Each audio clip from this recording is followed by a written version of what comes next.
영화 감독 거장의 박찬욱 감독 제가 굉장히 좋아하고 존경하는데 네네. 복수 3부작. 박찬욱의 버금가는 복수 3부작이다 이거는. 아, 시리즈 완성입니까? 첫 번째 이명수 기자의 서울의 소리는 실제 압수수색 들어가지고 고발 들어가가지고 복수를 했어요. 그리고 두 번째 YTN 어쨌든 뭐 정황을 봐야 되겠지만은 YTN 매각 민영화에서 복수를 했어요. 네. 세 번째는 비상계엄이 만약에 성공했으면은 조선일보 패가 조선일보 폐간시켰다. 근데 이제 한덕수 전 국무총리처럼 네. 좀 특검에서 좀 봐주려고 한 거 아닌가? 뭐 그런 생각도 특검에서? 들고. 그거는 좀 봐야 될 것 같아요. 네. 그러니까 너무 물법이 명확한데 불법이라고 인지를 만약에 못했다라고 한다라면은 통상적으로 계엄에서 발생하면은 할 수 있는 거 아니냐, 통상적인 업무 아니냐. 아, 그러면은 국민의힘은 다 내란 세력이에요. 그러니까 이거는 무식한 얘기예요. 그러니까 솔직히.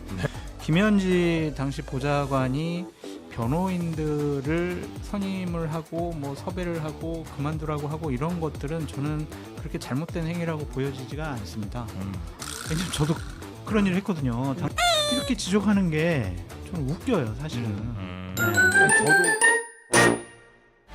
한없이 가벼운 시사 토크쇼 장르만 여의도 10월 15일 수요일 순서 시작하겠습니다. 반갑습니다.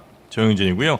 지금 캄보디아에서 우리 국민 대상으로 납치라든지 감금, 고문 이런 범죄가 난무하고 있는데 우리 대사관은 우리 국민들을 잘 보호할 의지가 별로 혹은 뭐 능력이 별로 없어 보이는 거 아닌가 하는 의심이 드는 그런 상황이죠. 굉장히 분노할 만한 일들이 지금 많이 벌어지고 있고요.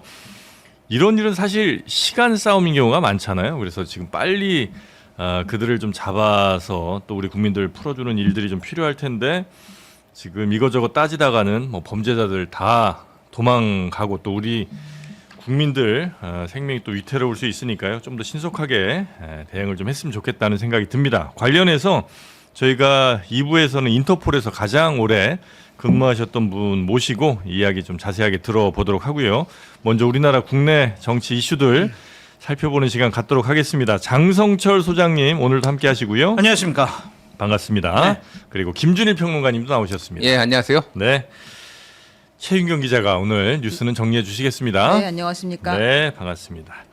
자, 일단 어제 들려온 그러니까 어제 박성재 전 장관 구속영장 청구한다는 소식을 저희가 전해드린 것 같은데 기각이 됐군요. 그렇습니다. 이제 비상계엄 관련해서 내란 가담 혐의를 받는 박성재 전 법무부 장관에 대한 영장이 기각됐습니다. 박정호 부장판사는 영장 전담 판사는 이거 이 사유가 특이하니까 이걸 네. 한번 그대로 읽어드릴게요. 피의자가 위법성을 인식하게 된 경위나 인식한 위법성의 구체적 내용, 객관적으로 취한 조치의 위법성 존부나 정도에 대해 다툴 여지가 있다. 무슨 소리예요? 그리고 플러스 구속의 상당성이나 도주 증거 인멸 염려에 대한 소명이 부족하다 이렇게 이야기했는데요. 일반적으로 이제 우리가 도주 우려가 없다, 증거 인멸 우려가 없다라고 하면서 기각을 하는 경우는 많이 봤는데, 네. 요건 지금 기각 사유에 위법성의 존부나 정도에 대해 다툴 여지가 있다 이렇게 이야기했어요. 아주 그렇지. 기본적으로 그러면 혐의도 제대로 지금 입증이 안 된 거 아닌가 이렇게 의심해 볼 수 있죠. 검찰이 청구한 그 영장 청구 사유에 이런 범죄를 저질렀는데 이 사람 좀 잡아야 된다. 이 얘기를 썼더니 이런 범죄가 진짜 있었는지 확실치 않다 이런 얘기를 지금 판사가 했다는 거죠. 그렇죠. 이 사람이 한 걸 봤을 때 이게 정말 내란 가담으로 볼 수 있을지 없을지도 좀 논란이 있다 이렇게 지금 얘기를 한 것 같아요. 그래요? 아니 라고 느낄 수도 있고, 네. 기본적으로 판사는 불법적인 비상계엄이 내란이 아니다라고 판단을 했을 수도 아예 있고. 그 근본 자체를 다르게 볼 수 있다. 그렇죠. 그러니까 그 주장은 계속 박성재 법무부 장관이 했잖아요. 비상계엄 선포 자체가 내란이라는 주장에 동의할 수가 없다. 그래서 나는 대통령이 비상계엄을 선포했으니까 법무부 장관으로서 비상계엄이 벌어졌을 때 할 수 있는 통상적인 지시만 했지 부당한 지시는 하지 않았다. 이 주장을 결국에는 판사가 받아들였다라고 볼 수밖에 없잖아요. 그러면 그 전에 구속됐던 사람들하고는 이게 좀 안 맞지 않나요? 그러니까 박성재 법무장관이 그 전에 구속된 사람들에 비해서 좀 덜 했다면 모르겠습니다만 그럴 수도 있다 치지만 그게 아닌 그냥 근본 자체가 아예 그 범죄가 아니다. 비상계엄 자체가 범죄가 아니라고 본다면 그 전에 구속된 사람들은 이유가 안 되잖아요. 그러면. 그때 다른 것 같아요. 판사들마다. 아 그때 달라요. 그러니까 유추를 해보자면 제가 네. 보기에는 판사가 이거를 불법 비상계엄이 불법이 아니라고 본 게 아니라 네. 이를테면은 이제 불법이 맞죠. 네. 불법이 맞는데 이 상황에 있어서 지금 이 검찰 특검에서 한 거는 크게 보면 이제 세 가지예요. 네. 간부회의를 계엄이 터지고 간부회의를 소집해가지고 합동수사본부에 검사 파견을 검토하라는 지시를 내린 거 하나.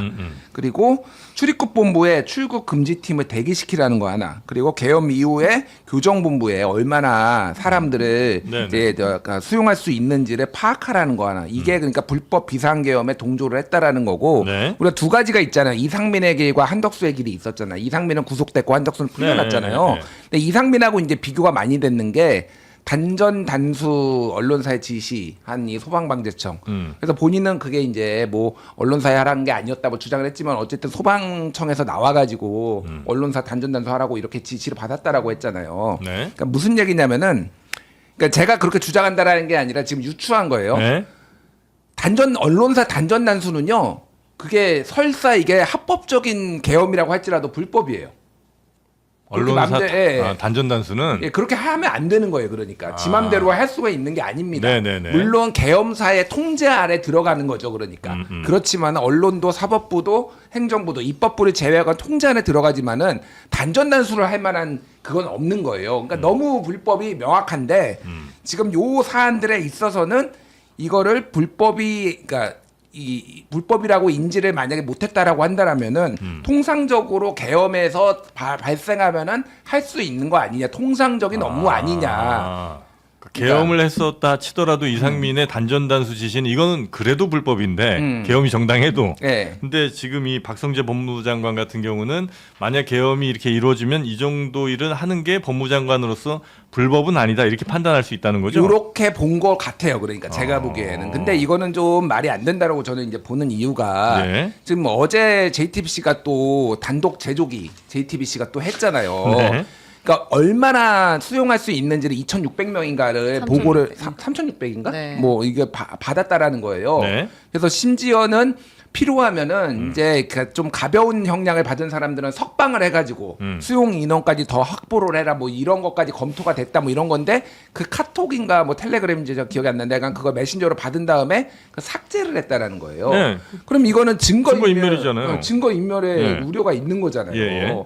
그리고 법무부 장관이 어쨌든 법을 다루는 데잖아요. 네. 그런데 이거의 불법성을 제대로 인지를 못했다. 그리고 CCTV 영상이 나왔는데 거기서 보면은 박성재가 이제 윤석열이 들어가려고 하면은 말립니다. 그 말리는 이유가 아직 국무회의 정족수가 안 돼서 이게 통과가 안 됐으니까 문제가 생길 거를 알고 나중에 그 들어가는 거를 이제 그 국무회의 정족수가 된 다음에 그거가 성사가 야매로 됐지만 어쨌든 되면은 그거를 보내주는 게 나와요. 네. 그럼 이거에 대해서 불법 비상계엄을 형식적으로나마 이거를 완성시켜 주려는 의도가 너무 명백하게 CCTV에도 우리가 지금 다 언론 보도로 봤잖아요. 그러니까 이거를 왜 판사가 이렇게 받는지에 대해서는 굉장히 의문이고 개인적으로 유감이다. 저는 그렇게 아니 근데 봅니다. 그 한덕수 전 총리나 박성재 전 법무장관이나 그러니까 일단은 윤석열의 불법적인 비상계엄에 대해서 당연히 이제 본인이 가장 큰 책임이 있고 그 다음으로 어쨌든 가장 큰 책임 있는 사람이 한덕수 전 총리일 텐데 그 사람 불구속. 그 다음에 박성재 전 법무장관도 이 계엄 상황이 합법적이지 않다는 걸 그래도 여러 국무위원들 가운데 가장 법적으로 판단할 수 있는 사람이 이 사람일 거 아니에요.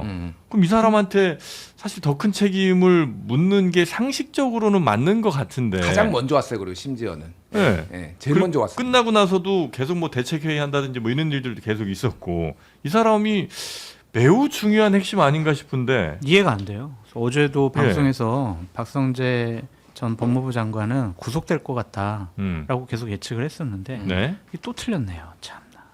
그렇죠. 네. 박성재는 구속될 것 같다는 분들이 대다수였는데. 근데 이제 한덕수 전 국무총리처럼 네. 좀 특검에서 좀 봐주려고 한 거 아닌가? 뭐 그런 생각도 특검에서? 들고. 그거는 좀 봐야 될 것 같아요. 네. 그래서 추가적으로 영장을 칠 건지 안 칠 건지 네. 그거를 보면은 특검이 진짜 봐주려고 한 건지 아니면 특검에서 1차적으로 구속영장을 좀 허술하게 한 것인지 추가 영장 치는 거 보면 알 수 네, 있다. 봐야 될 것 같아요. 특검의 한덕수 의지를. 전 총리는 안 쳤잖아요. 안 치고 바로 추가 영장 안 기소를 했죠? 해서 그때 되게 이해를 못한다. 그때 우리는 막 얘기들이 있었죠. 유출했잖아요. 가서 다 물었다. 네. 여러 가지로 수사 협조를 잘했다. 그래서 그냥 기특해가지고 특검에서 추가 영장 청구 안 했다. 그렇게 우리가 분석을 했었는데 네. 요 상황도 한번 네. 특검에서 추가 영장 치는지 안 치는지 봐야 될 것 같아요. 아니면 혹시 지금 이제 사법부가 이제 여당이나 정부의 강력한 사법 개혁 의지 내지는 드라이브에 좀 반기를 든 거 아니냐는 이런 해석하시는 분들도 있는 것 같더라고요. 혹시 그럴 수도 있습니까?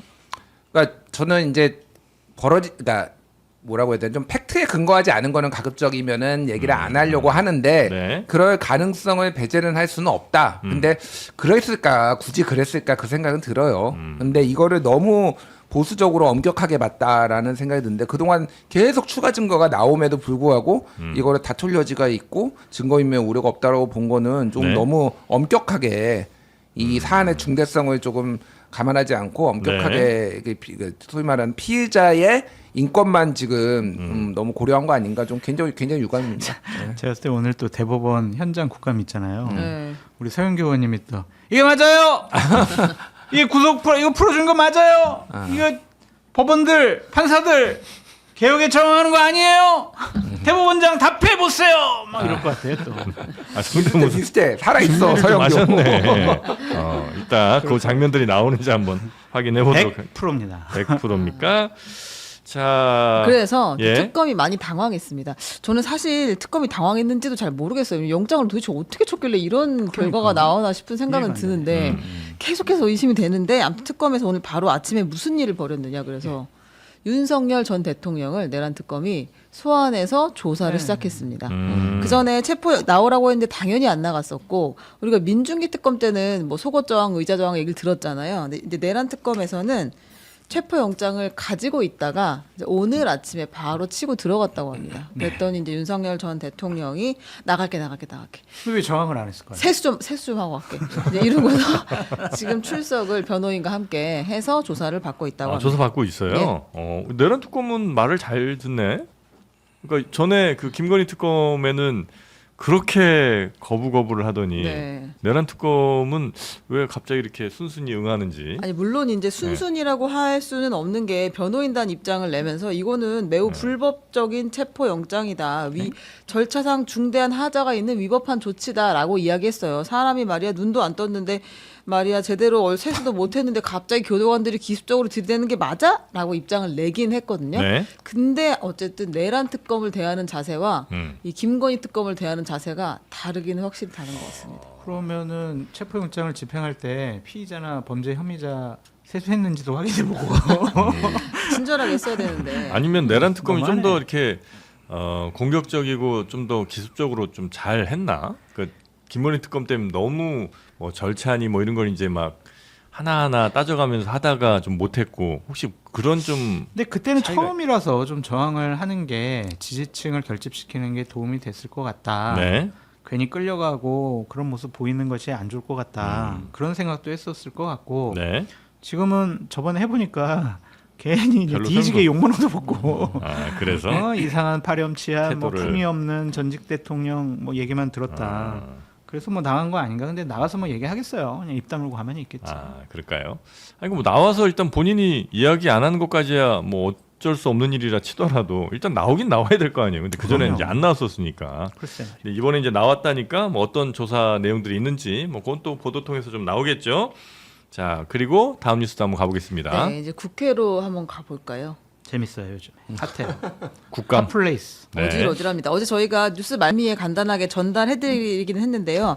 요건 한번 들어봐야 할 것 같아서 가지고 왔습니다. 과방위 국정감사장에서는 복수가 울려 퍼졌는데요.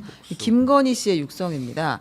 4년 전에 그러니까 2021년이죠. 21년 자신의 허위 이력 문제를 취재하는 YTN 기자에게 아니 그 뭐 기자님은 잘못 기자 안 할 것 같아요? 이렇게 이야기를 했는데요. 아무튼 요거 노정면 의원이 공개했어요. 한번 들어보겠습니다. 네. 말꼬리 자꾸 늘어지지 마시고요. 그 대변인실 통해서 그럼 받을까요? 이 기자는 완전히 저 어떤 악의적으로만 쓰려고 노력하시는 분이네. 그러니까 시청자들한테 일이에요. 네, 정말 시청자분들한테 나한테 지금 협박하는 거지. 아니. 내가 저기 공무원입니까? 내가 공인입니까? 근데 내가 그렇게까지 검증 받아야 돼요? 진짜 너무 억울해요. 아니 그럼 잘못 기자 안 할 것 같아. 기자님은 다 파볼까 하면 나도 한번 그러면은 잘못 기자한 거 없나? 뭐 조금 이력서를 돋보이기 위해서 낸 거고 이걸 무슨 뭐 범죄나 무슨 뭐 도덕 뭐 굉장히 부도덕한 그걸로 몰면 안 되죠. 와 그럼 저도 진짜 나도 복수를 하지 안 되겠네. 네. 아, 기자랑 통화할 때 뭐 당연히 녹음이 된다는 거 정도는 뭐 웬만한 사람들이면 다 알 것 같은데 이렇게 얘기를 편하게 하는 거 보면 참 김건희 씨도 제가 그동안 김건희 씨에 대해서 상당히 비판을 많이 했었고 예? 거의 뭐 99.9% 비판을 했는데 오늘은 제가 동의하는 아, 게 이것만큼은. 하나 있습니다. 한 문장이 있습니다. 네. 기자들을 못 믿는 거야. 기자들을 절대로 믿으면 안 돼요. 기자들이요, 기사 안 쓸게요, 정보 보고도 안 할게요, 막 그렇게 살살 꼬셔요. 그러면서 다 내부에다가 정보 보고할 때는 가로 열고 취재원이 이거는 절대로 정보 보고하지 말고 기사 쓰지 말라고 했음, 가로 닫고 취재원이 이렇게 얘기했어요. 정보 보고 다 하고 기사도 써요. 그래서 절대로 기자들은 믿는 것이 아니다라고 다시 한번 말씀을 네. 드리는데. 노정면 의원을 칭찬해드리고 싶어요. 의혹 제기 네. 이렇게 하는 겁니다. 아, 뭔가 확실한 뭐 맞습니다. 제보라고 그냥 말만 듣는 게 아니고 네. 이런 녹취를 까든 네. 뭐라도 내놓고 저 국감을 해라. 그렇죠. 그러니까 노정면 의원이 그냥 아니 말이야 내가 제보자한테 얘기 들었는데 김건희 씨가 YTN 취재에 하도 그냥 화가 나가지고 복수한다고 했어요. 네. 이거 어떻게 생각하세요? 이거 조사해야 되는 거 아니에요? 이렇게 쓰면은 이것도 X인데 네. 정확하게 김건희 씨의 워딩을 그냥 풀로 다 네. 보도를 했잖아요. 네. 제보 받았잖아요. 그럼 이거는 그 전에 민주당 의원들이 했던 의혹 제기랑은 차원이 다르다. 수준이 네, 다르다. 네, 네. 아, 이렇게 해야 된다라고 말씀을 드려요. 적어도 제보든 아니면 뭐 어떤 뭐 주장을 하려면 이 정도 근거는 갖고 해라. 그럼요. 네. 근데 김건희 씨의 이 얘기 다른 거는 뭐 본인이 좀 억울했던 내용을 좀 호소 내지는 뭐 원망 정도 하는 것 같은데 복수해야지 안 되겠네. 요거는 아 이게 복수할 능력이 전혀 없는 사람 같으면 사실 어쩌면 그냥 이것도 그냥 한탄 정도로 할 수 있지만 이 사람은 할 능력이 있는 사람인 거잖아요. 그러니까 복수 시리즈 세 번째 뭐 이런 얘기도 있잖아요. 아 뭐뭐 있었죠 그 전에 참? 아니 서울의 소리 아, 한번 저- 복수한다. 예, 조선일보 조선일보 폐간시킨다. 폐간시키겠다. 야. YTN 복수할 거야 아마. 우리나라 언론 3종 세트. 언론사들 아주 그냥 이렇게 얘기한 게 조금 그러니까 윤석열 정권 하에서 만약에 이 녹취가 까졌으면 더 참 그 기자분 칭찬을 해드릴 만할 텐데 혹은 비상계엄 이후에 좀 빨리라도 했으면 조금 더 낫을 텐데 너무 늦게 깐 건 아닌가 하는 생각도 살짝 들기도 하고요. 일단 그 기자는 지금 YTN에 있지는 않고 다른 데로 옮겼다라고 하는데 당시에는 이게 그 뭐 이제 이 해명들을 어느 정도 반영해 가지고 기사화하기는 했어요. 그러니까 네. 근데 이 전체 복수할 거야를 이제 한 건 아니고 당시에는 이게 그렇게 뭐 중요한 일이 아니다라고 이제 판단했다 뭐 그런 취지로 얘기를 했다라고 저도 들은 거라서 다른 사람이 이제 하는 거를. 그래서 개인적으로 아쉽다. 그때 이거는 좀 나왔어야 돼. 이제 그거 뭐 그렇다고 당락이 뭐 바뀌었을지 제가 그런 건 모르겠으나 어쨌든 네. 있는 대로 좀 얘기를 하는 게 맞지 않았나 그런 생각이 들고 일단 이 김건희의 요 말에서 우리가 알 수 있는 게 있어요. 예, 솔직히 이거 쓸 일이에요?라고 하는 거 이렇게 얘기를 했잖아요. 그러니까 사실관계에 대해서는 하나도 부인을 안 해. 아, 그러니까 이게 다 잘못 기재되고 부풀리고 이거를. 그러면은 기자는 뭐 잘못 기재 안 할 것 같아? 그러니까 본인 잘못 기재했다라는 거. 너무 빵 터졌어요. 나는 잘못 기재한 걸 다 인정한 거잖아 사실상. 그렇게 사는 거 아니냐? 그래. 뭐 뭐 조금 했다 했어 뭐. 뭐 이력서 좀 돋보이게 낸 거 가지고. 그러니까 그렇게까지. 사실관계에 대해서는 하나도 반박을 못 하는 거야. 그러니까 다 자기가 뻥치고 이게 근데 한두 개가 아니었잖아요. 네. 한 20개 가까이 됐어. 그러니까 네. 삼성의 무슨 저기 백화점의 앞마당에서 했는데 그거를 리움에서 했다라고 하고 막 이런 식으로 말도 안 되는 것들을 막 무슨 수상했다 막 해서 너무 많은 게 있었고 말씀하셨다시피 이제 우리나라의 그 거장 영화 감독 거장의 박찬욱 감독 제가 굉장히 좋아하고 존경하는데 복수 3부작 아, 있잖아요. 올드보이. 박찬욱의 버금가는 복수 3부작이다 이거는. 아, 시리즈 완성입니까? 그러니까 이제 올드보이 복수는 나의 거 네. 친절한 금자씨로 네, 복수 네, 3부작 네. 완성했잖아요. 네. 2021년 11월 15일에 그때 이명수 기자랑 이제 했을 때 내가 정권 잡으면은 거기는 서울의 소리는 완전히 무사하지 못할 거야 아마 웃으면서 얘기했거든요. 네네네. 다른 것도 아니고 내가 잡는 거야 김건희는 이미 그때 했고 한 달 뒤에 이거예요 딱. 그럼 나도 진짜 복수를 해야지. 그리고 최근에 이제 올해 이제 나와 폭로됐던 게 주진우 시사인 편집위원이 폭로했던 게 조선일보 폐간에 목숨 걸 거야 이거잖아. 자 보십시오. 첫 번째 이명수 기자의 서울의 소리는 실제 압수수색 들어가지고 고발 들어가가지고 복수를 했어요. 그리고 두 번째 YTN 어쨌든 뭐 정황을 봐야 되겠지만은 YTN 매각 민영화에서 복수를 했어요. 네. 세 번째는 비상계엄이 만약에 성공했으면은 조선일보 조선일보 폐간이에요? 폐간 시켰다.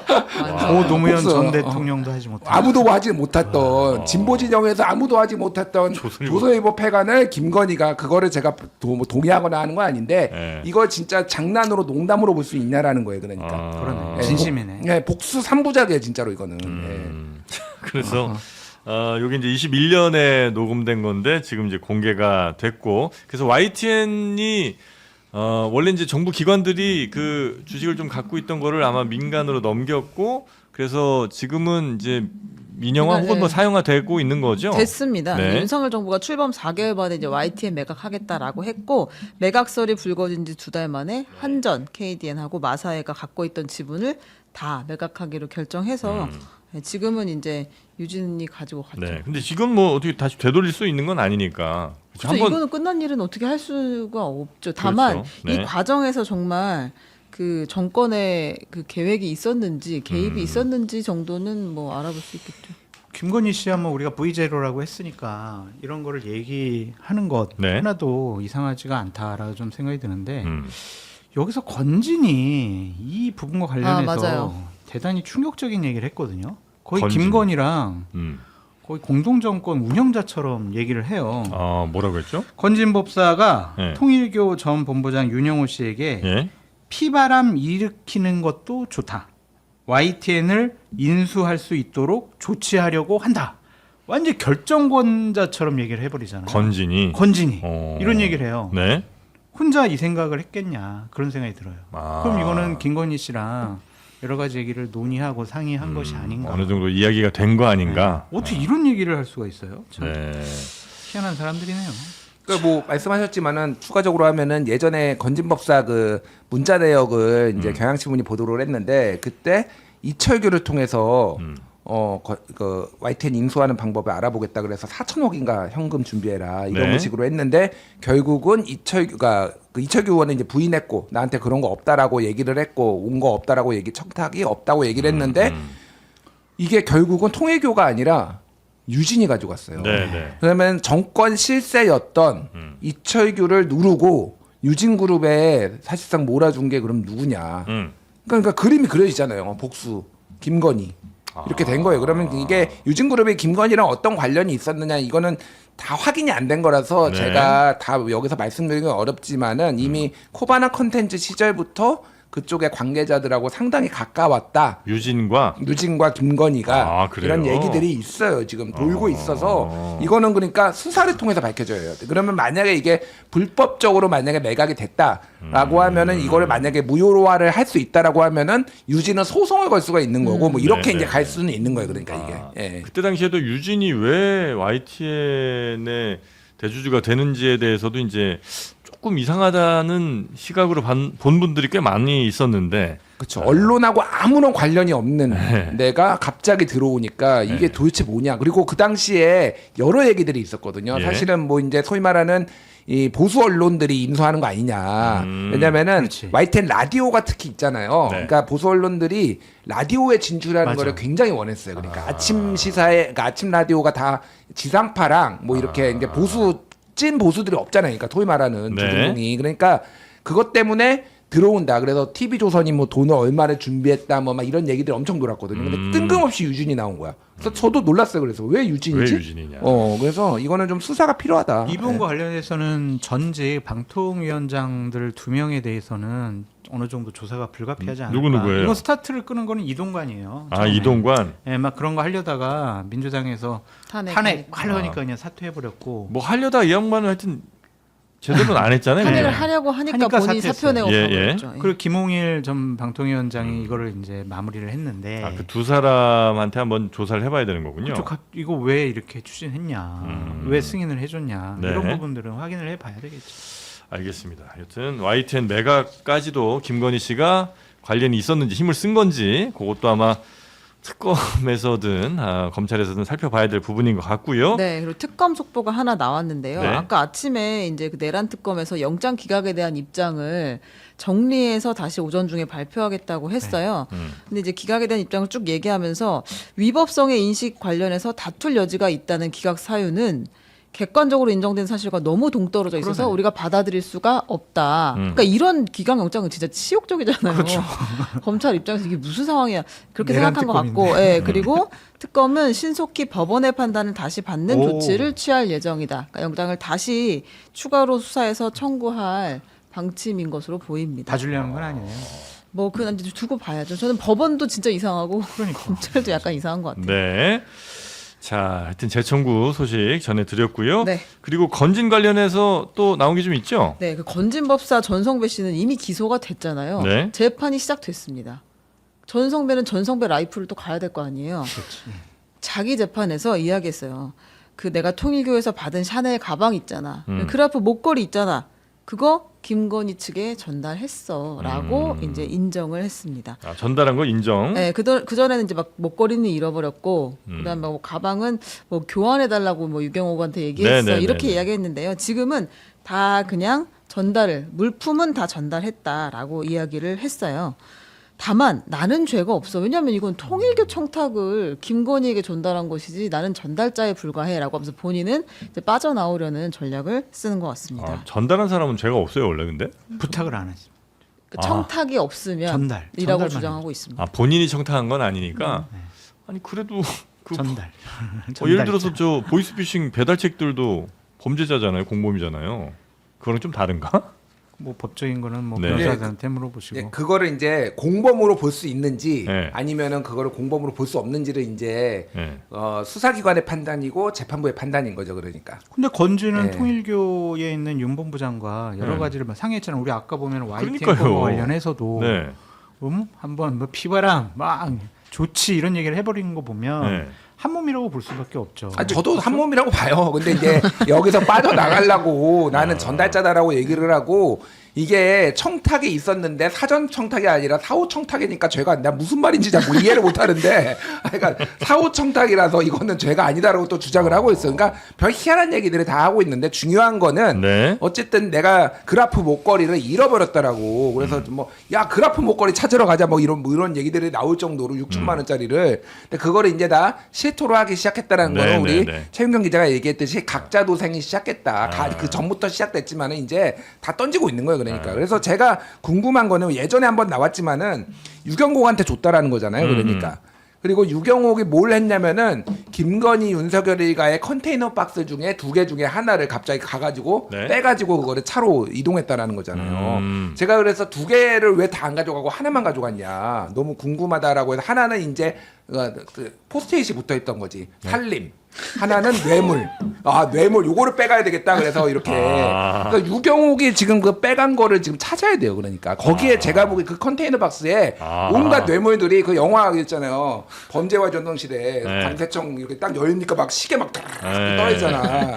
이런 거 막 다 떨어질 수 있어. 그 지금. 컨테이너 박스를 그거 찾아야 돼 지금. 빨리 찾아야 되는군요. 근데 유경호 씨만 대박 맞을 수도 있어요. 아. 김건희 씨는 다 안 받았다고 그러잖아. 네, 그거 내 거구나 아이고 하고. 내 거네. 그게 이제 신났겠지. 보물단지군요. 네. 아니 윤건희 부부는 감옥에서 오래 있으면은 네. 나와서 야 빨리 내놔 이러지도 않을 거 아니에요. 아. 지금 자기 거지 완전히. 우리가 억지로 다스를 이명박 대통령에게 넘겼던 것처럼. 다스 아, 얘기를. 미안합니다. 존경하는 이명박 대통령 얘기를 여기서 하십니다. 네. 자, 그리고 국회 쪽으로 한번 좀 가보겠습니다. 네, 가방위로 가보겠습니다. 이거는 구구절절 설명할 정도의 이야기인지 잘 모르겠으나 그래도 이야기해볼게요. 국민의힘의 박정원 의원이 어제 김현지 그 부속실장 이야기를 꺼냈어요. 기자회견을 통해서. 김현지 부속실장이 경기 동부연합과 연결되어 있다라는 의혹을 제기한 건데요. 경기 동부연합. 네, 근데 이게 이제 새로운 사실인지는 잘 모르겠는데 네. 대단한 발견이라고 얘기했습니다. 두 가지를 얘기한 건데, 그러니까 2004년 이재명 대통령이 변호사 시절일 때 성남시 의회에 가가지고 성남 의료원 조례 심의를 빨리 안 해 하면서 이제 시의원들 이거 퇴장을 막으려고 했다가 특수공무집행방해로 벌금 500만 원을 선고받았다. 네. 그때 김현지 또 공범으로 되어 있었다라는 거 하나를 이야기했고요. 범죄 공동체다 이렇게 이야기하면서. 네. 그랬을 수 있겠죠. 두 번째로는 네. 김미희 전 통진당 의원하고 2010년에 단일화를 해가지고 이제 이재명 대통령이 성남시장이 됐는데 그 김미희와 이재명 두 사람의 연결고리로 그 김현지가 활동을 했다. 네. 그러니까 이제 김현지가 김미희랑 상당히 가까운 관계라는 이야기도 판결문에 들어 있으니 경기 동부 연합에 이제 그 연결된 세력이 지금 대통령실에 들어 있는 거 아니냐? 이건 상당한 문제가 있다라고 어제 네. 이제 박정훈 의원이 기자회견을 했습니다. 그러니까 경기 동부연합이 예전에 그 통진당 사태 때 좀 많은 분들이 이제 기억하실 것 같고, 그래서 뭐 당시로 뭐 무슨 뭐 주사파니 뭐 이런 얘기들이 많이 있었던 것 같긴 합니다. 15년 전 일이잖아요. 벌써 15년 됐나요, 그게? 네, 2010년 이니까. 일이니까. 네. 그러면은 이런 문제 제기를 하려면 현재도 음. 김현지 씨가 부속실장 신분으로서 북한과 경기 내통을. 동부 연합 사람들과 계속 긴밀하게 만나고 통화하고 연락하고 옛날 통진단 세력과도 나 대통령실 들어가게 됐어. 나 총무비서관 됐네. 같이 한번 만나고 저녁도 네. 먹고 그랬으면은 좀 이러한 의혹 제기 문제 제기가 어느 정도 타당성이 있다고 생각이 드는데 15년 전 일 가지고 엮으려고 하는 것이 좀 무리가 있지 않을까. 네. 그럼 저도 내란 세력이에요. 왜요? 아 그런데 15년 전에는 국민의힘에 있었으니까. 아니 2017년까지 있었지 제가. 그리고 최근까지도 국민의힘에 계신 분들하고 긴밀하게 연락하시잖아요. 통화하고 그렇죠. 만나고 네. 제가 국회 가서 찾아서 만나기도 했거든요. 네. 저 내란 세력입니다. 자백합니다. 그런 네? 의미로 잡아가세요. 보자면 너무 좀 무리한 좀 그래 보여요. 역기가 아니냐 뭐 이런 이제 말씀이신 것 제가 좀 같네요. 더 설명을 드릴게요. 네. 그러니까 박정훈 의원이 무식하거나 아니면은 이거를 다 알면서도 이렇게 색깔론을 지금 무리하게 펼치는 거거나 둘 중에 하나인 것 같아요. 그러니까 이 진보 정당과 진보 진영의 이런 운동사에 대해서 잘 이해를 못 하는데 네. 경기동부연합이 어떻게 나왔느냐 짧게 설명드릴게요. 이제 1991년 12월에 전국연합이라는 게 나와요. 전국연합이 뭐냐면은 그때 이제 노태우 정부 말기였는데 그때 네. 공안 정치가 이어지면서 각 그 시민사회 단체 뭐 이런 운동하는 이런 데들이 그렇게 각계하지 말고 전국 단위로 우리가 한번은 이거를 돌파를 해보자. 그래서 전국연합이라는 게 탄생을 하는데 거기에 이제 예를 들면은 전국 농민의 총연맹, 그러니까 부문 직능 단체로 되면 전교조 그리고 민주노총 그때는 이름이 민주노총이 아니었지만은 그렇게 있고 또 지역별로도 있고 전노협이라든지 뭐 이런 식으로 다 있고 그다음에 지역 단체들이 이제 지역에서 그런 거 이런 거 단체 가입 안 하고도 활동하시는 분이 있잖아요. 네. 그래서 예를 들면 서울연합, 인천연합, 이를테면은 경기 남부연합, 네네네. 뭐 이거 광주 전남연합, 울산연합 여기에 경기 동부연합이 있는 거예요. 네. 경기 동부연합은 쉽게 얘기를 하면은 지금의 경기도 광주, 하남, 성남 뭐 이런 데 쪽에 용인까지 크게 보면은 뭐 이제 이거를 경기 남부연합 보는 데도 있고 근데 여기에서 활동한 모든 사람들을 경기 동부연합이라고 불렀어요. 네. 그래서 전국연합은 2008년에 해체가 됩니다. 하지만 그때 같이 활동했던 사람들을 다 경기 동부연합이라고 부르는 거고 그 전통의 성남시에 그래서 시민사회단체 하는 사람을 다 대부분 경기 동부연합으로 분류를 해요. 네. 그러면 경기 동부연합에 이석기가 있는 거예요. 그러니까 내란 예비음 뭐 이제 나라는 내란 선동죄로 이제 7년 받은 그러면은 거기가 있으면은 전부 다 주사파인가요? 그러면 경기 동부연합에 거기에 묶였던 사람들이 그러면은 국민의힘은 다 내란 세력이에요. 내란 숙에 윤석열이 몸에 담았잖아요. 저는 박정훈 의원이 내란 세력이라고 생각은 안 하지만은 이렇게 하면 이 논리대로라면은 이거보다 확실한 내란 세력이 없으니까. 그러니까 이거는 무식한 얘기예요. 그러니까 솔직히. 게다가 김미희 의원이 통진당 의원이라고 했잖아요. 네. 2010년에 단일화했거든요. 이때는 민주노동당입니다. 통합진보당은 2011년에 생겨요. 아. 그러니까 이거를 지금 모르고 한 건지 이거 아니면 지금 통진당에 대한 이미지를 좀 더 씌우기 위해서 예, 예. 이렇게 얘기를 한 건지. 한 건지 제가 잘 모르겠으나 어쨌든 네. 이거는 그 김미희가 그럼 종북 좌파냐? 그거를 증명을 해야지. 얘가 종북 좌파도 그리고 얘도 얘 누구냐? 얘 이름이 네 친구도 종북 좌파. 김현지도 종북 좌파고 뭐 이러겠는데 멀쩡하게 국회의원하고 그냥 잘 한 사람이에요. 종북 좌파의 흔적이 아무것도 없어요. 예를 들어서 무슨 뭐 예. 국보법으로 뭘 살았다든지 어. 뭐 간첩 혐의가 있다든지 예. 하면 몰라도 지금은 이제 진보당 소속이에요. 이게 예. 이제 지금 현재 그러니까 이게 말도 안 되는 얘기를 지금 그래서 제가 계속 무식하거나 예. 뭐 의도가 악의적이거나. 있거나 악의적이거나 네. 이제 이런 거예요. 아, 여러분의 귀한 시간 이 이슈로 뺏어가지고 지금 욕이 엄청 올라오고 있습니다. 이 기자야, 이게 논쟁거리냐? 라고 하고 있는데요. 팩트를 정확하게 말씀드려야 예, 되는데 예. 또 이거를 시청자분들도 또 딴 데 가서 반박을 할 수가 있으니까. 네. 제가 좀, 예. 아, 그래서 이제 그 박정훈 의원이 또 민주당 김우영 의원이랑 같이 또 문자 주고받은 게 그게 이제 뉴스가 돼서 네, 요거까지 그래서 더 사실 커진 요 앞까지 거잖아요. 나온 건데요. 네. 그 과방위 그 기자회견 이후에 과방위 국감에서 김우영 의원, 민주당의 김우영 의원이 국민의힘 박정훈 의원으로부터 받은 문자 메시지를 폭 공개를 합니다. 화면에 띄웠어요. 번호까지 다. 한바탕 난리가 났는데 이거 한번 들어보겠습니다. 네. 에휴 이 찌질한 놈아, 이걸 보낸 사람이 누굽니까? 박정훈입니다. 공적 질문을 한 걸 가지고 저렇게 사적 보복을 하는 저런 사람이 김일성 추종 세력에 의해서 대통령실이 연계되었다라는 허위 사실을 발표를 했어요. 네. 에휴 이 찌질한 놈아라는 이거 국회의원들끼리 서로 보낸 문자라는 거죠, 그러니까. 휴, 네 그렇습니다. 네. 근데 이것도 전사를 다 얘기하면 너무 긴데요. 예. 두 사람이 과거에 한 달 전쯤에 이 지금 문자 자체는 9월달에 9월 초에 오간 문자예요. 근데 이제 김우영 의원이 박정훈 의원의 장인을 언급하면서 약간 내란 세력 비슷하게 공격을 했고 그 감정이 좀 안 좋은 상태에서 멱살잡이도 있었다고 합니다. 네. 이제 한 달 후인 지금 이걸 공개하는 건 이제 아마 김현지 부속실장 문제를 꺼내서 아니겠느냐라는 게 박정훈 의원의 주장입니다. 네. 아, 그래서 김현지 부속실장은 어떻게 나와요, 안 나와요? 안 나와요. 안 나와요? 네, 안 나와요. 알겠습니다. 확실하죠? 99%입니다. 알겠습니다. 아니 민주당에서 얘기했잖아요. 네. 증인으로서 합의해줄 생각이 없다. 그렇게 얘기했으면 뭐 안 되는 거지. 왜냐하면 대통령실에서는 국회에서 네. 증인으로 채택되면 나가야죠. 그렇게 네. 얘기했잖아요. 네. 뭐 혼자 나올 수는 없잖아요. 아니 뭐 민주당이 100%뭐 나올 거라고 그래서. 제가요? 아니, 저는 계속 안 아니, 나온다고 그랬어요. 대통령실에서. 그 생각이 좀 바뀌었나 보죠. 알겠습니다. 여튼 김현지 실장은 부속실장으로서는 사실 뭐 나올 일은 뭐 관리를 따져봐도 뭐 없는 거긴 하니까요.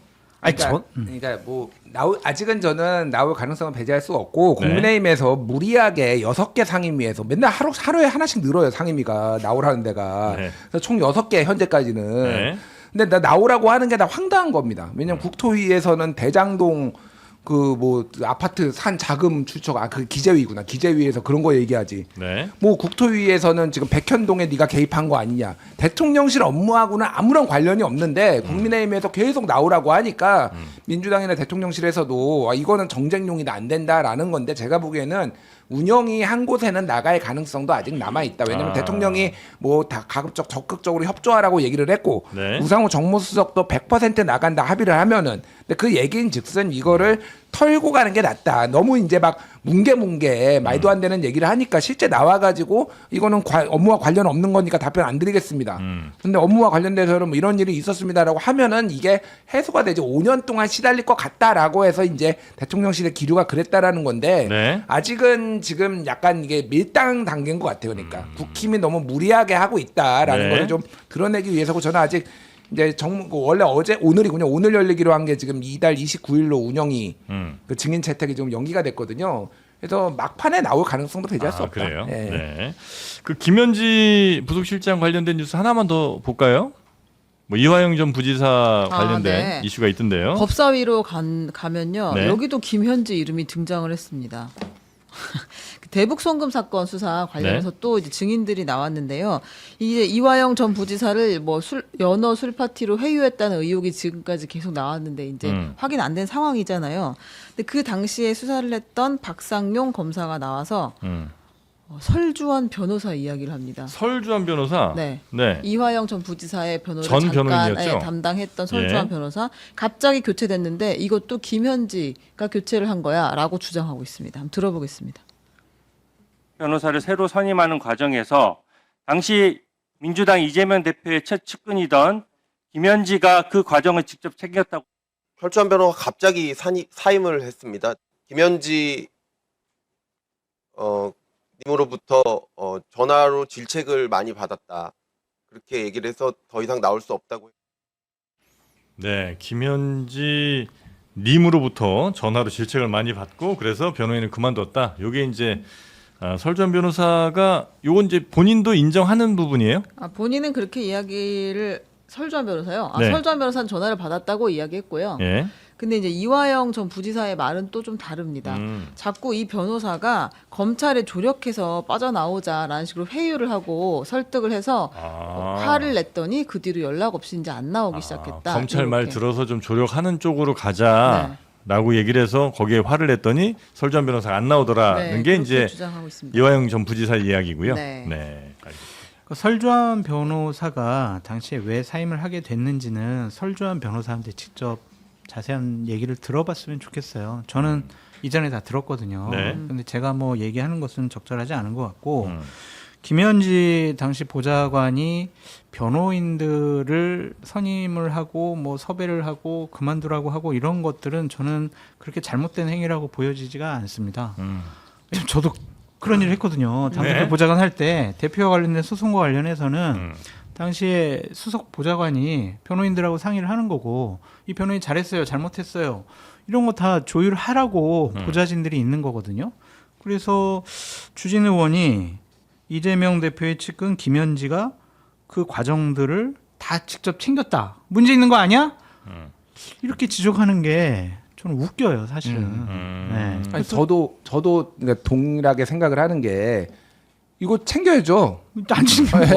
보좌관이 당대표 이제 보좌하는 사람이 네. 당대표 이화영 재판이 지금 이화영이 이재명에게 보고를 했느냐 안 했느냐를 가지고 유죄가 나느냐 무죄가 나느냐라는 거잖아요. 그게 네, 뭐 네. 회유를 했는지 제가 그거는 모르겠으나 재판이 어떻게 돌아가고 있는지 이거를 이제 알아야 되는 거죠. 그러니까 그래서 챙기고 네. 변호인들에 대해서는 저도 이제 설주환 변호사한테 예전에 들은 게 있는데 그건 설 변호사가 얘기하는 게 있고 그러니까 전체적으로 어떻게 돌아갔냐면은 크게 말씀드리면은 네.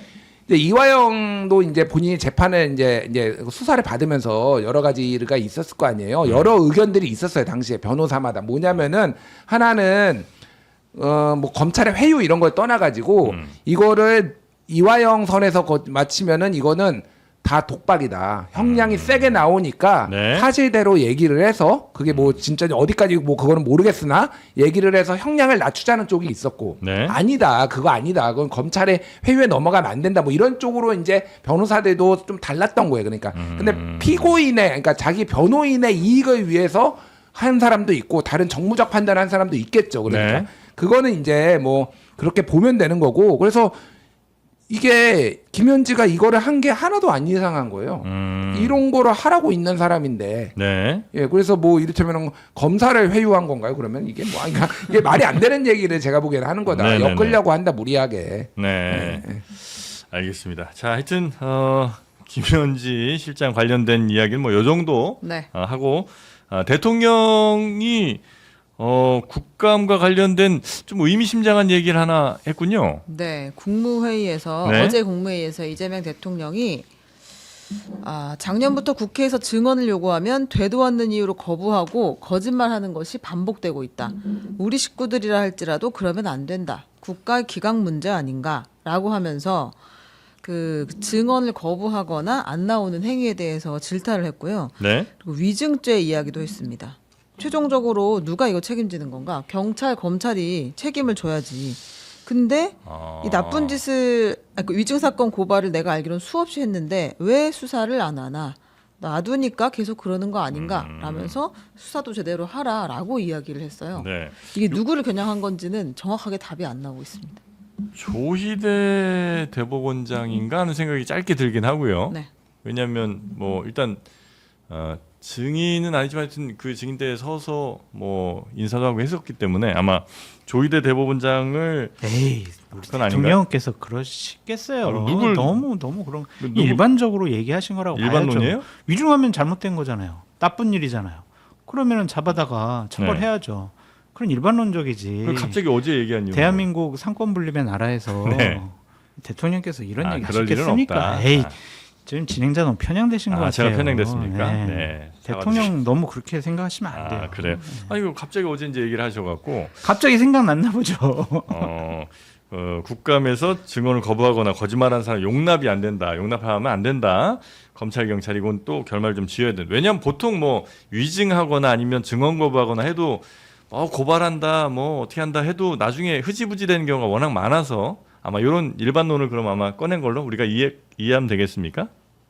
그렇게 그냥 좋게 생각하시죠. 알겠습니다. 비판하자면 한도 끝도 없을 것 같은데 조희대 여기서 하는 건 좀 적절하지 않은 것 같아서. 근데 이제 저는 대통령이 굳이 이 시점에 이렇게 하는 게 좀 정부적으로 좋은 판단인가 그 생각은 들어요. 그러니까 네. 해석이 어쨌든 조희대를 겨냥한 걸로 다 이렇게 해석이 나오게 되잖아요. 네. 그럼 또 이제 사법부에 대한 압박 아니냐 뭐 이런 식으로 이제 보일 수가 있는데 그리고 사실은 조희대는 정확하게는 증인으로 채택이 됐는데 불출석 사유서를 냈어요. 그러면은 여기에 대해서 국회가 할 일은 사실 고발을 하는 거예요. 그러니까 증인으로 채택했음에도 불구하고 그 불출석 사유가 합당하지 않은데도 증인으로 안 나왔다. 그 보기에 그러면 네. 고발을 해야 되는데 그냥 추미애 위원장이 고발은 안 하고 참고인으로 바로 전환했어요.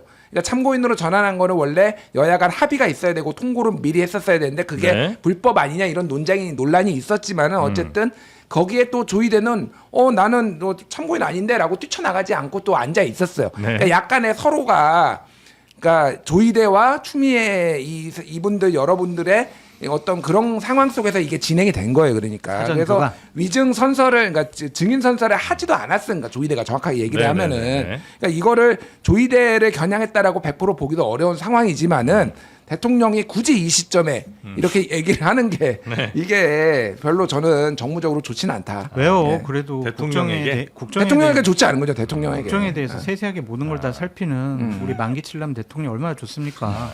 바나나 값도 챙기시고 동네 서점도 챙기시고 좋잖아요. 너무 비꼬는데. 비아냥거리는 거예요. 비아냥거리는 것 좀 들었어요? 너무 비꼬는 죄송해요. 그런 거 아니에요 저는.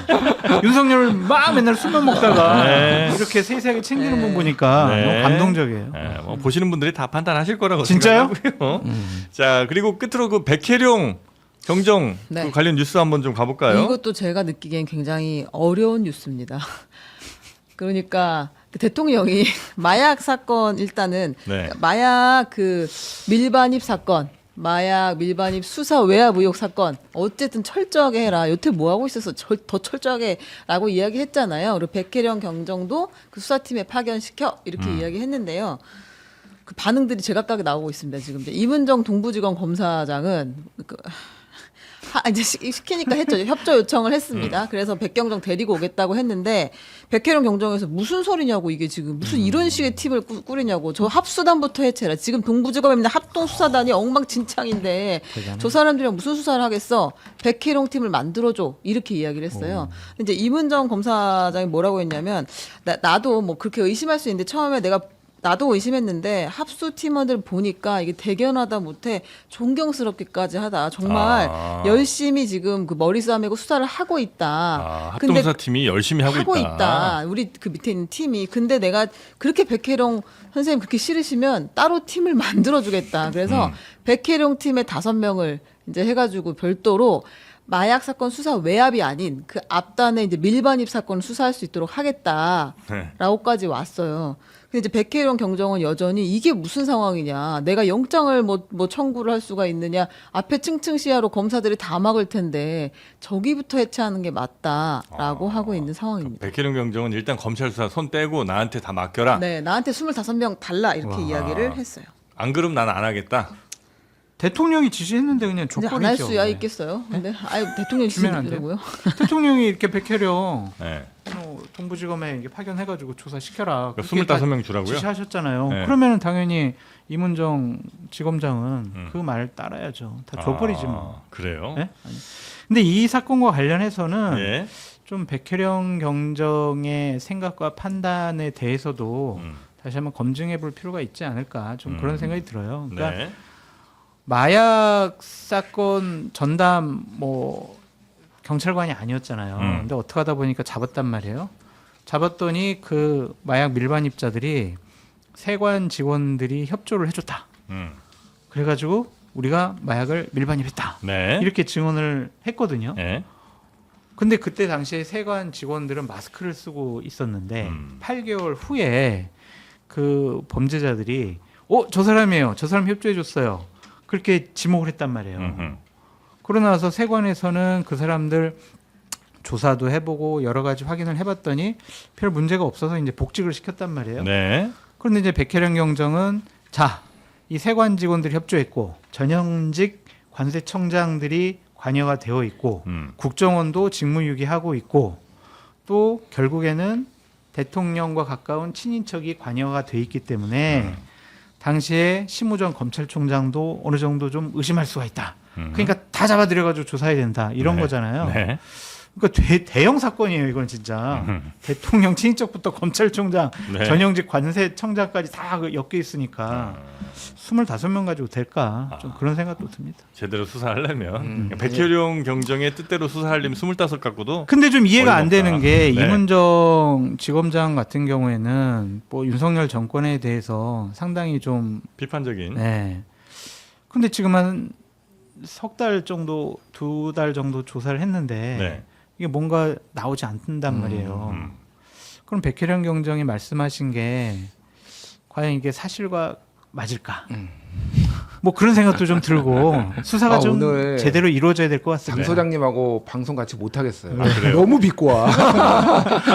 아니 수사해야지 왜요? 시원시원하게 반대하는 얘기해요. 거예요. 25명이 아니라 뭐 한 100명 파견해야 되는 겁니까? 일단은 이게 여러 층위가 있는데 네. 짧게 시간 많지 않으니까 짧게 하려면은 일단 백혜룡 경정의 태도는 매우 문제가 있어요. 예. 그 무슨 얘기냐면은 어쨌든 이게 대통령이 직접 지시할 만한 사안이 아니다라고 하고 대통령은 어쨌든 법무부 장관한테 그러니까 당부를 해가지고 법무부 장관이 지금 수사 지휘를 하는 거잖아요.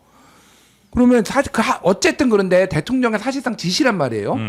근데 나 25명 아니면 안 가. 못 가. 이게 반발하는 게 말이 되나요, 이게? 이런 식으로 하는 게? 이게 자의식이 아니 경찰 공무원이잖아요. 현직 경찰 공무원. 의견 제시는 할 수 있는데 이 태도 자체는 야 아무도 못 믿어. 나한테 25명 뭐 나는 치안 정감이나 치안 총감 좀 되는 줄 알았어.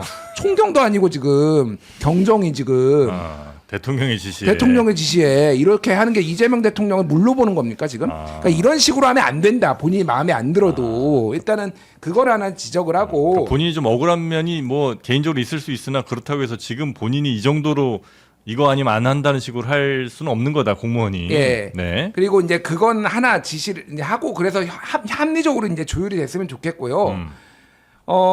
이게 이제 이 외화북이 뭐가 있었냐면은, 그러니까 아까 얘기했듯이 이제 이거 72kg 필로폰의 단일 사건으로는 역대 두 번째예요. 그래서 2,200억 원어치 50만 명이 투약할 수 있는 네네네. 이 정도 분량이니까 이거 자체가 큰 거고 윤희건 경찰청장도 칭찬을 했는데 네. 문제는 당시 영등포 경찰서장이 이 백혜룡한테 전화를 해가지고 이거 용산에서 심각하게 보고 있다라는 말을 해서 이게 윤석열 김건희가 지금 이 마약 사건에 직접 개입한 거 아니냐 백혜룡이 주장을 한 건데 네. 김찬수 당시 영등포 경찰서장은 나는 용산 얘기 한 적도 없다. 이거는 그래서 진실 공방이 지금 벌어진 상황이에요. 네. 그리고 아까 얘기했듯이 서울청에 있는 뭐 여러 명 뭐 이런 사람들이 관세청도 찾아왔는데 이거는 그 말레이시아 그 사람이 잡아가지고 관세청 직원들이 나를 프리패스 시켜줬다라는 주장을 했거든요. 네. 그래서 한 건데 그날 그 해당 당일에 근무를 안 했어요. 몇 명은 지목이 된 사람들 아예 근무가 비번이었어요. 그러니까 이게 신뢰성이 있는 거냐라고 해가지고 서울청에서 약간 제동을 건 측면이 있어요. 그러니까 네. 마약은 잡은 건 맞는데 이거를 관세청 이름을 브리핑하지 마. 이거는 아직 안 돼라고 했는데 백혜룡이 강하게 반발을 했고 그러면서 이제 주장을 하는 게 국정원과 관세청이 함께 공항을 열어서 이렇게 된 거는 윤석열의 지시가 아니면 불가능하다. 그리고 윤석열이 마약 지금 김건희가 같이 마약 독점 수입 독점 사업을 한 것이다. 그리고 김건희 오빠하고 심우정 검찰총장이 마약 게이트를 덮었다라고 주장을 하고 있는데 네. 이 부분은 제가 보기에는 확인이 안 돼요. 이거는 백혜룡의 주장이에요. 그러니까. 그래서 저는 이거 수사해볼 필요 있다라고. 왜냐면은 당사자가 수사했는데도 아무것도 안 나올 수도 있는 거고 의혹이 나올 수도 있는 거니까 백혜룡 경정이 수사를 하는 게 맞다. 백혜룡이 가는 게 나쁘지 않다라는 거예요. 네. 한 점 의혹도 없이. 네. 근데 제가 보기에는 여기에서 이들이 백혜룡이 주장하는 거는 이게 거의 음모론 수준이다. 제가 보기에는. 그러니까 근거가 없어요. 그러니까. 네. 그러니까 이 부분은 어쨌든 근데 백혜룡이 가서 그럼 수사 한번 해봐라. 그런데 나 못해 25명 아니면 이런 태도는 말이 안 된다는 거죠. 공직자가 대통령의 지시하면 따라야지. 어디 건방지게 이딴 태도를 취하냐. 네, 대통령께서 구체적인 사건을 동부지검장에게 직접 지시하시는 것이 과연 맞는 것이냐. 좀 개별 그런 사건에 생각이 들고. 대해서 네. 워낙 이제 큰 사건이 그러면 되다 법무부 보니까. 장관한테 지시하셔야죠. 그럼 법무부 장관이 구체적인 사건이니까 검찰총장은 지금 없으니까 네. 직무대리에게 얘기를 해가지고 진행되도록 하는 것이 법과 원칙에 좀 맞는 것이 아니냐. 아니면 큰 방향 그런 그러니까 아쉬움이 뭐 있고. 마약 사건에 대해서 더 엄정하게 하겠다 뭐 요 정도 언론적인 방향을 얘기하고 거는 괜찮죠. 그다음에 구체적인 거는 법무부 장관한테 지시할 그렇죠. 수는 있다. 근데 이거를 직접 지시를 하셨고 네. 대통령실에서는 자랑스럽게 서면 브리핑 한 것이 과연 적절한 것이냐라는 네. 비판할 수밖에 없고 백혜령 경정이 일단은 피해자잖아요. 왜냐하면 저 조사하다가 화곡지구대 대장으로 쫓겨났단 말이에요. 네네. 그 피해자를 수사팀장으로 하는 것이 과연 맞는 것인가 결론을 내놓고 수사하는 것이 아닌가 좀 그런 생각도 들고 네. 이문정 동부지검장 같은 경우에는 검찰의 수사권은 뺏어야 된다라고 항상 주장하던 사람이잖아요. 근데 본인이 근데 왜 지금 수사하고 있냐? 수사하고 있어. 지금 이거 뭐가 뭔지 모르겠어요. 아니 그거는 내년 9월까지 이제 이거 맞는데 원래 계속 검찰이 수사만 검사가 수사만 안 돼요라고 지속적으로 주장했던 사람 아니에요. 아니 그럼 그 주장에 맞게 행동하려면은 자 나의 소신과 맞게 검사들은 조사하지 말아라, 수사하지 말아라 이래야 되는 거 아니에요? 패널 좀 바꿔주세요. 진짜 오늘 같이 방송 못할 것 같아요. 너무 미안해서 그 책임을 내년 다 9월까지는 해야지. 일을 해야지 무슨 일? 그럼 모든 검사들이 지금 하고 있는 수사 손을 다 떼나? 법무부 장관이 시켰으면 동부지검에서 하는 게 당연한 거죠. 이분의 원칙과 소신, 신념 네. 이거는 계속해서 검사는 수사하면 안 된다는 알겠습니다. 거니까 그걸 자기 직업에서부터 네. 먼저 실현시켜야죠. 네. 그게 맞는 거 아니에요? 나는 양심상 못하겠습니다. 네. 그리고 동부지검장 그만두든가 해야 되는 거 아니에요? 이따 제 꽈배기 하나 따로 사드릴게요. 예, 배고파가지고. 그만 꼬시고. 자 그리고 이걸 어떻게 제정신 가지고 평론을 해요 이거를? 수사 기관 간 뭐 고소고발이 좀 있는 모양이죠? 뭐 입건한 일이 있어요? 최해병 특검이 네. 오동훈 공수처장하고 공수처 차장, 송창진 전 부장검사 등을 직무유기로 압수수색했습니다. 이게 지금 속보로 전해진 것 같은데. 그렇습니다. 그러니까 해병대 특검이 공수처장을 입건했다고요? 네, 직무유기로 했는데요. 근데 이게 약간 지금 정리가 잘 안 된 상태이긴 한 것 같은데 네. 이 송창진 전 공수처 부장검사 있잖아요. 이 사람이 누구였냐면 그 옛날에 블랙펄 이종호의 네. 변호인이었던 주가 변호인이었는데 네. 누구죠? 김규현 변호사가 그 제보하려고 공수처에 들고 들어갔더니 그 변호인이었던 사람이 거기 검사로 앉아있더라. 있었다. 그래갖고 네. 기절했던 그런 사건이 맞아요, 있잖아요. 맞아요. 그 사람이 이 송창진 그 부장검사였어요. 근데 그 송창진 부장검사가 국회에 나와서 너 이종호 알았어 몰랐어? 이종호가 이거에 연루된 거 알았어 몰랐어? 공수처에 있을 때 네. 그랬는데 몰랐다고 얘기를 했었어요. 나는 이종호가 이런 일이 있었는지 전혀 몰랐어. 사건을 김규현이 들고 와서 보니까 아유 이런 일이 있었구나 했지. 네. 그때 뒤늦게 이제 뭐 회피를 한 거지 이렇게 얘기했었거든요. 근데 그게 위증이라고 일단 고발이 들어갔고 그걸 수사하는 과정에서 이 최혜병 사건 뭐 관련자들이 이제 공수처장까지 직무유기로. 공수처 뭐가 뭔지 모르겠네.